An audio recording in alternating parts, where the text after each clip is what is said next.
मित्रांनो नमस्कार. मुख्यमंत्री युवा कार्य प्रशिक्षण योजनेसंबंधी आज महत्त्वाचे अपडेट या व्हिडिओच्या माध्यमातून मी तुम्हाला देणार आहे. त्यामुळे व्हिडिओ शेवटपर्यंत पहा आणि व्हिडिओ जास्तीत जास्त प्रशिक्षणार्थ्यांना शेअर करा.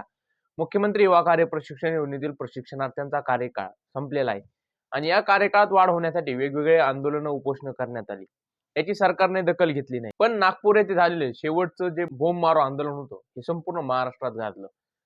प्रशिक्षणार्थ्यांवरती सरकारने केलेला लाठीचार्ज याचा सर्व स्तरातून निषेध करण्यात आला. पण तरीही सरकारला कुठेही जाग आली नाही. त्यानंतर मग या खात्याचे मंत्री मंगलप्रभात लोढा यांनी एक योजना जाहीर केली, मुख्यमंत्री स्वयंरोजगार म्हणून.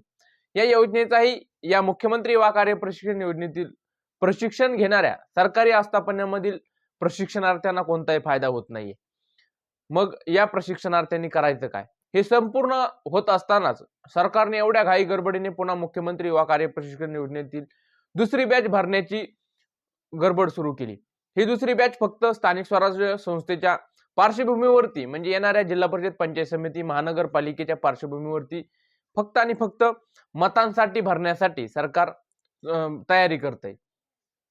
पण याला कुठेतरी मुख्यमंत्री युवा कार्य प्रशिक्षण योजना सहाय्यक संघटना व मानव मित्र संघटना यांच्याकडून विरोध आहे.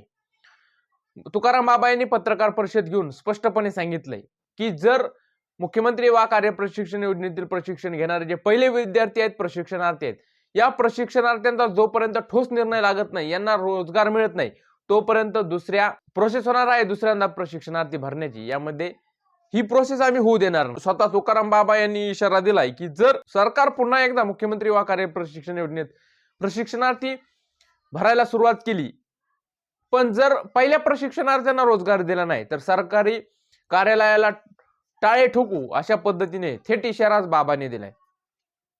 बाबांची आणि एकनाथ शिंदे साहेब यांची भेट झाली. भरतशेठ गोगावले होते, दादा भुसे होते. यामध्ये सकारात्मक चर्चा झाली. प्रशिक्षणार्थ्यांच्या कार्यकाळात वाढ होईल असं त्यांनी स्पष्ट सांगितलं. पण सध्या ज्या स्थानिक स्वराज्य संस्थेच्या आचारसंहिता चालू असल्यामुळे यात आता हा निर्णय कधी लागतोय हे पाहणं महत्त्वाचं राहणार आहे.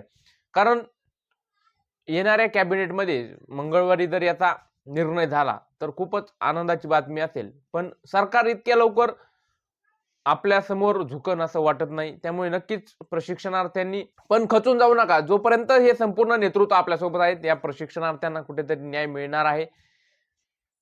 बाबांनी पुढील जी दिशा आहे ती सांगितलेली आहे. जी सभासद नोंदणी, सर्वात जास्त मला जे कमेंट येत आहेत की सभासद नोंदणी कशी करायची. जर मित्रांनो संपूर्ण ग्रुपवरती बाबांचा नंबर आहे, बाबाला तुम्ही स्वतः कॉल करू शकता. ते कॉल घेतात. त्यानंतर तुम्हाला सभासद नोंदणी करण्यासाठी तुमच्या जिल्ह्यामध्ये कोणा म्हणजे तुमचा जिल्हा अध्यक्ष असेल किंवा इतर कोणाकडे तरी पुस्तक दिलेलं असेल, जे बुक आहे ते दिलेलं असेल, त्याच्यावरती तुम्ही तुमचं नाव नोंदणी करून ती काय फीस असेल ती देऊन सभासद होऊ शकता. तो डाटा बाबा गोळा करत आहेत.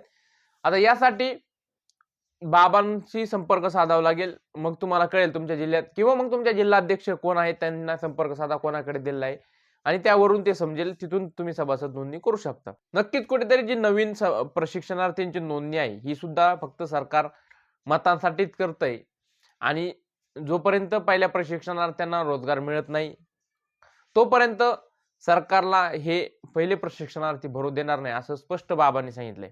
तर ह्याच महत्त्वाच्या अपडेट होत्या. ह्या व्हिडिओच्या माध्यमातून तुमच्यापर्यंत पोहोचवण्याचं काम केलं. व्हिडिओ आवडला असेल तर व्हिडिओला एक लाईक करा, चॅनलला सबस्क्राईब करा. भेटू नवीन अपडेट्स नवीन व्हिडिओमध्ये. तोपर्यंत धन्यवाद.